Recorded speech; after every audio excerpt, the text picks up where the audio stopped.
आपल्या 40 राष्ट्रवादीचे आणि 29 शिवसेनेचे असे उमेदवार घेऊन ग्रामदैवत आई एकविरा मातेच्या इथं नारळ फोडून प्रचाराचा कार्यक्रम सुरुवात केला. परंतु मला दुःख वाटतं साहेब, फार दुःख वाटतं का राष्ट्रवादीचा निवडणूक सुकाणू कोण? तर माजी आमदार फारुख शाह. आणि साहेब एवढंच नाही, मंदिरात ते आले सुद्धा नाही नारळ फोडण्यासाठी. त्यांच्या एकही मुस्लिम उमेदवार माझ्या आईच्या दारात आला नाही साहेब, एकही उमेदवार आला नाही. इथं नारळ वाढलं आणि रात्री ते अंमळनेरचे आमचे मित्र अनिल दादा यांना अंमळनेर मध्ये सुद्धा त्यांचं नगराध्यक्ष बसवता आला नाही. आपल्या धुळ्याचा एखादा प्रभाग आहे ना, तेवढा तो अंमळनेर आहे. आणि इथं येऊन महापालिकेचे स्वप्न बघतायत. आणि रात्री फारुख शाहच्या घरी टोपी घालून मीटिंगला बसले.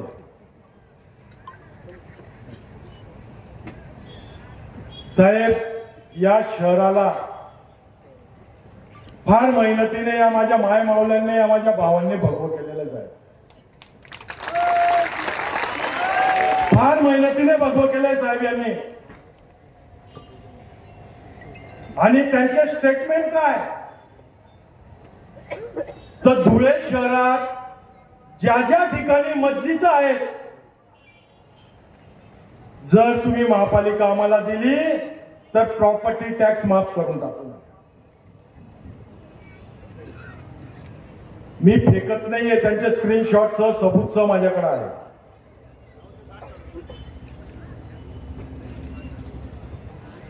साहेब अंमळनेरून आले, काल माघारीचा दिवस होता. परवा 2 तारखेला, आणि काल येऊन इथं मीडियामध्ये बडबड करून गेले का भारतीय जनता पार्टीची गुंडगिरी पाहिली का? कुठं गुंडगिरी केली भारतीय जनता पार्टीने? 4 उमेदवार बिनविरोध आमचे निवडून आणले, 8 उमेदवार येणार होते. जनतेचा कोळ होता, जनतेचा.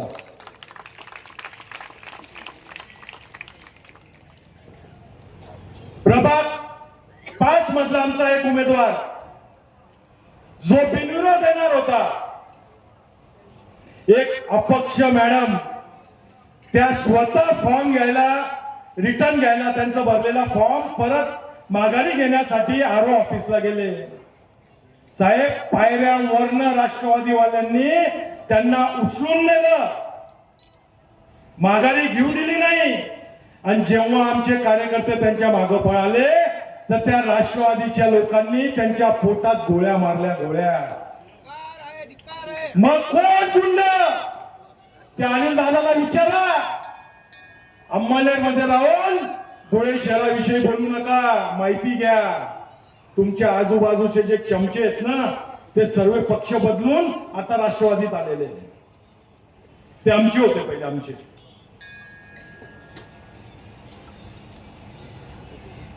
आम्हाला गुंड म्हणण्यापेक्षा तुम्ही बंदुकांचा वापर करतात इलेक्शन मध्ये, याचं भान ठेवा. तुम्ही व्हिडिओ बघितले का शिवसेना शिंदे गटाचे? जे लोक माघारीला जात होते त्यांचे हात जोड, पाय पड, त्यांना मज्जाव कर, माघारी घेऊ नका. का? या सर्व गोष्टींना आपल्याला हाणून पाडायचं आहे. आज तुम्ही ज्या ठिकाणी बसलेले, आता मंदिरात नाही आले तुम्ही, मग जातीवादी कोण? कोण जातीवादी? मग त्या फारुख शाहच्या पोऱ्याला तुम्हाला महापौर करायचं आहे का? नाही ना. मग एकच पर्याय, भारतीय जनता पार्टी. त्यांच्या 20 सीटा निवडून येतील. आणि आपण गाफील राहिलो, इकडं तिकडं मतदान केलं तर मग आपलं काहीच खरं नाही. इतक्या मेहनतीने भगवं केलेलं शहर परत कोणत्या रंगाचं मला माहित नाही. बोलायचं भरपूर आहे, भरपूर काम आहेत. मॉल बांधतोय आपण, जय हिंद मॉल. ही निवडणूक ही तुमच्या आम्हाला सर्वांना नगरसेवक निवडून देण्यासाठी ही निवडणूक नाहीये. एखाद्या प्रभागातील नगरसेवक निवडून देण्यासाठी ही निवडणूक नाहीये.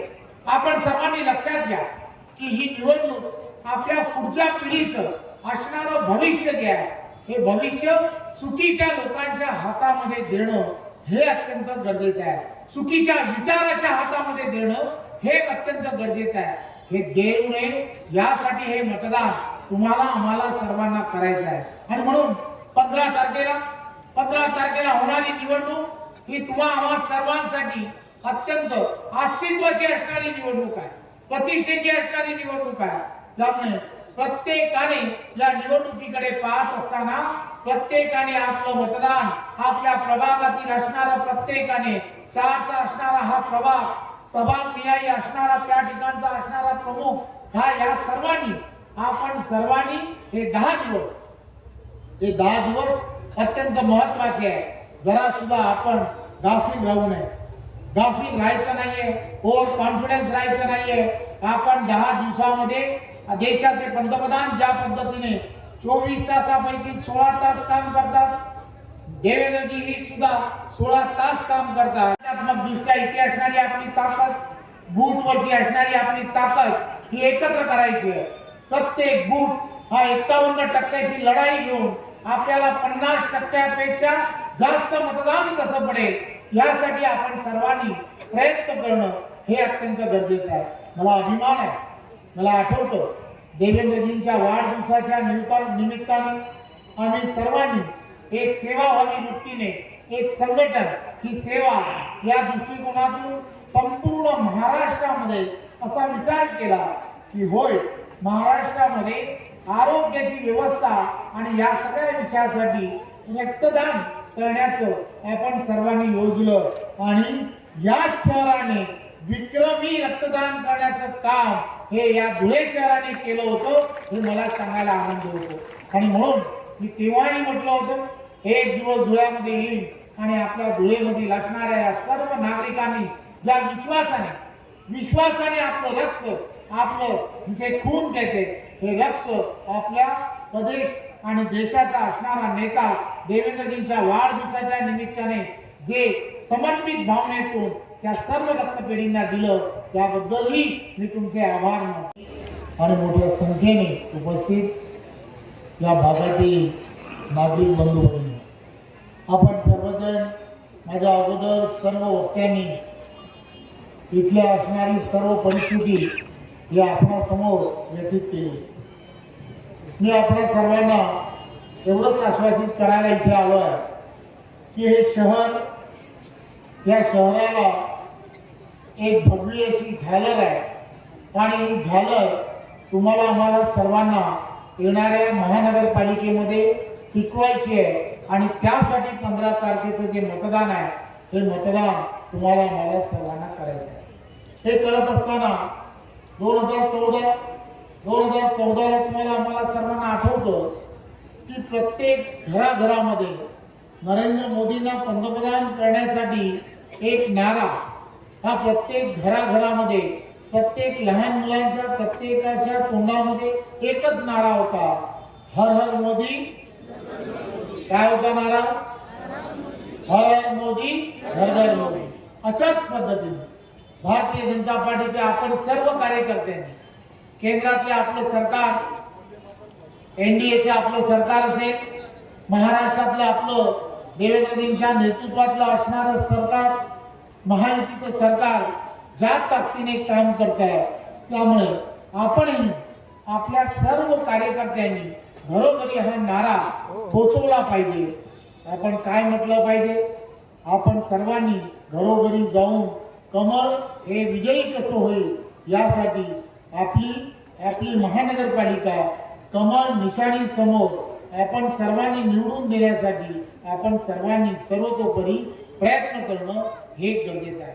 आणि म्हणून आपण म्हटलं पाहिजे पुन्हा एकदा, या महानगरपालिकेमध्ये देवेंद्रजींच्या नेतृत्वात विकासाची गंगा जी आहे ती पुढे जर आपल्याला सातत्याने वाहत न्यायची असेल तर या ठिकाणच्या असणाऱ्या स्ट्रॉंग ड्रेनेज लाईनचे असणारं काम ज्याला 513 कोटी रुपये खर्च आहे, हा प्रस्ताव तुम्हाला आम्हाला सर्वांना मान्य करून घ्यायचा.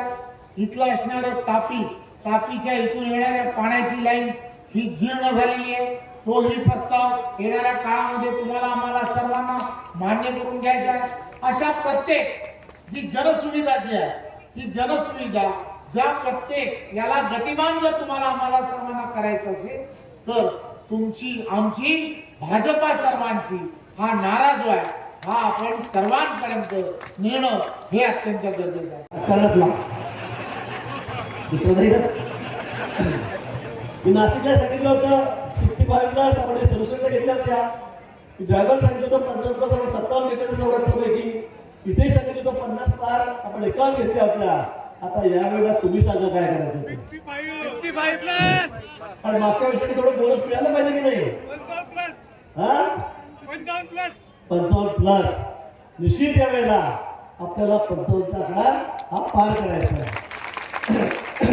कुठल्याही परिस्थितीमध्ये जयकुमारजी या ठिकाणी आहेत, अनु भैया या ठिकाणी आहेत, अनु बळकर या ठिकाणी आहेत, सगळे बाबा या ठिकाणी आहेत, सगळे बाबा आपल्या सोबत आहेत.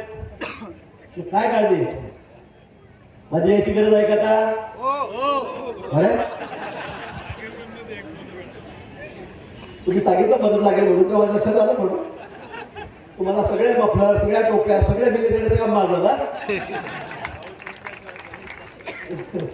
तुम्हाला सगळी मदत आम्ही या ठिकाणी करू, सगळं साहित्य आम्ही तुम्हाला पुरवू. पण मला तुम्ही या शब्द द्या. अनु भैयानी या ठिकाणी वास्तवामध्ये विस्तृतपणे सांगितलं, अनेक गोष्टी सांगितल्या की आपल्याला हे शहर भगवं ठेवायचं आहे का नाही, का हिरवं करायचं आहे. मग आता कुठल्याही विषयाला बळी पडू नका, काही करू नका. सगळ्या दूर आजपासून रात्रदिवस एकच प्रचार करायचा.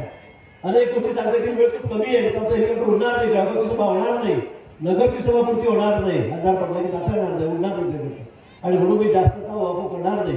2-4-5 दिवसांनी येऊ, त्यावेळेला निश्चित आपण या ठिकाणी बोलू, सविस्तर भाषण करू. पण या धुळे शहराचा विकास करायचा असेल, त्याला खऱ्या अर्थाने समृद्ध करायचा असेल तर आता भाजपशिवाय पर्याय नाही.